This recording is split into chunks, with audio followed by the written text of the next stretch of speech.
Salut la famille, c'est toujours un immense plaisir de vous savoir nombreux. Merci de votre fidélité, merci pour votre constance. Et si l'on parlait de la visite du président Alpha Condé au Japon, il est arrivé au chef de l'État de se tromper de pays. Dans la fièvre de l'Aïd el-Fitr, comme on dit, la traite n'a pas été bonne cette année pour les tailleurs. Nous retrouverons Alpha Omar Baldé qui a rencontré quelques maîtres couturiers. À suivre également, Fake News Mohamed Souma sera là avec nous sur le plateau pour démêler rumeurs et intox. C'est l'autre journal, l'actu vu autrement par la rédaction d'Espace TV. Bienvenue à bord. Il était encore en déplacement. Vous avez voté pour un président voyageur qui adore les avions. Beaucoup en ont ras-le-bol. Il voyage quand même, comme s'il en a rêvé durant tout son combat politique. Que dire? Pas moyen de le cadenasser au palais Séroutoria, ont laissé entendre certains internautes. Et cette semaine, le président Alpha Condé était au Japon. Le gouvernement ne peut pas développer le pays économiquement. Le gouvernement peut poser les bases d'un développement, mais c'est le secteur privé qui peut réellement être le moteur de développement des pays.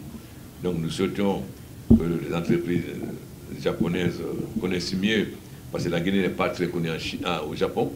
Oups, il s'est rattrapé et vite fait. Dans ce périple, il s'est fait accompagner par des opérateurs économiques guinéens qui ont pris part au Forum des affaires Guinée-Japon. Parmi eux, notre roi Nana Kwasi Bobodi Ier. Qu'est-ce que notre roi est allé faire au Japon? Il n'a pas rencontré personnellement l'empereur Akihito, encore moins Shinzo Abe. C'est quand même un roi, non?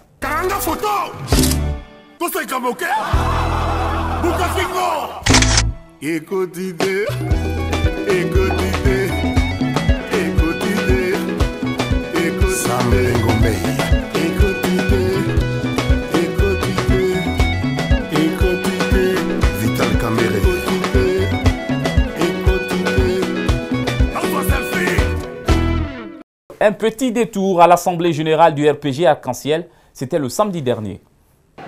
Vive le présidentiel! Du calme s'il vous plaît! Du silence! C'est fini, non? Bani Sangaré a eu de sérieux problèmes pour faire régner la discipline. À 11 h, le Bureau national de la jeunesse. Allô.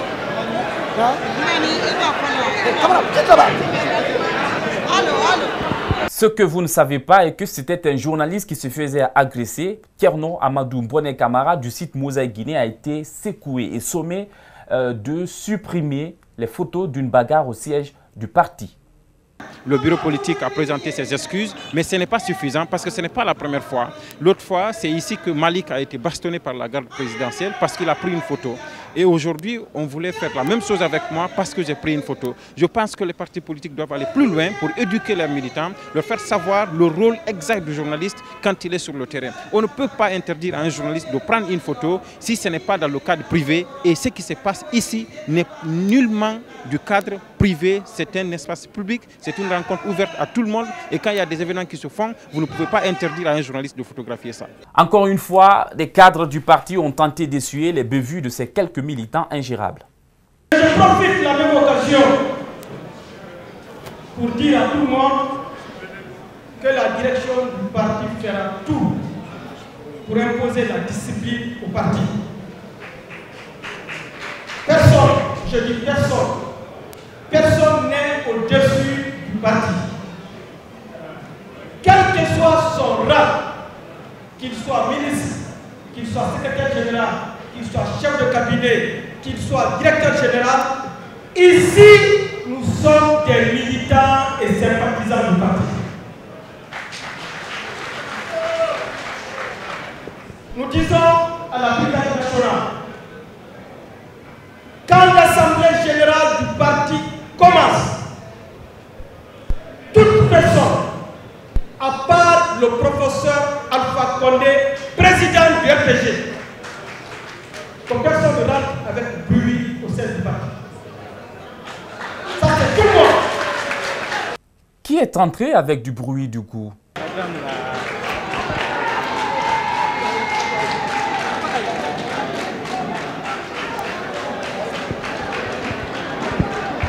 Sanoussi Bantamasso ne lâche toujours pas prise ses adversaires de l'opposition. Écoutez sa réponse à Jean-Marc Teliano, président du RDIC, et qui aurait dit que les pierres seront jetées aux prochaines manifs de l'opposition.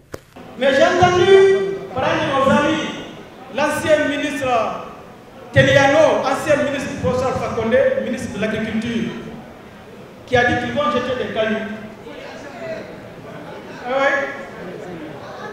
Ancien ministre de l'Agriculture, qu'ils vont jeter des cailloux. Je dirais que oui, c'est votre devoir de manifester. Mais je dirais non, ce n'est pas votre droit de jeter des cailloux. Ce n'est pas un devoir de brûler les pneus. Ce n'est pas un devoir de jeter des cailloux. Ce n'est pas un devoir de s'attaquer aux commerçants. La semaine dernière, nous vous montrions l'ambiance à l'Assemblée nationale où les invectives entre les députés de la mouvance présidentielle et de l'opposition. À l'Assemblée générale du RPG, les répliques aux propos du député Ousmane Gawal ont été appréciées. Je félicite les députés RPG, dont Nabé, qui a été à la hauteur de la mission qu'on l'a confiée. Quand les gens se comportent mal, comportez-vous mal vis-à-vis de lui.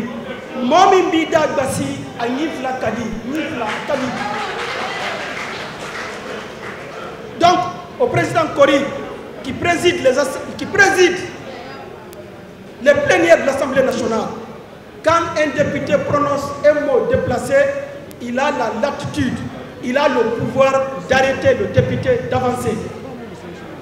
Ah, on connaît désormais les rôles de quelques députés à l'Assemblée nationale. On a le pouvoir. Nous allons transformer la Guinée. Ceux qui veulent accompagner le président Alpha Condé, venez, les portes et fenêtres sont grandement ouvertes pour qu'on l'aide.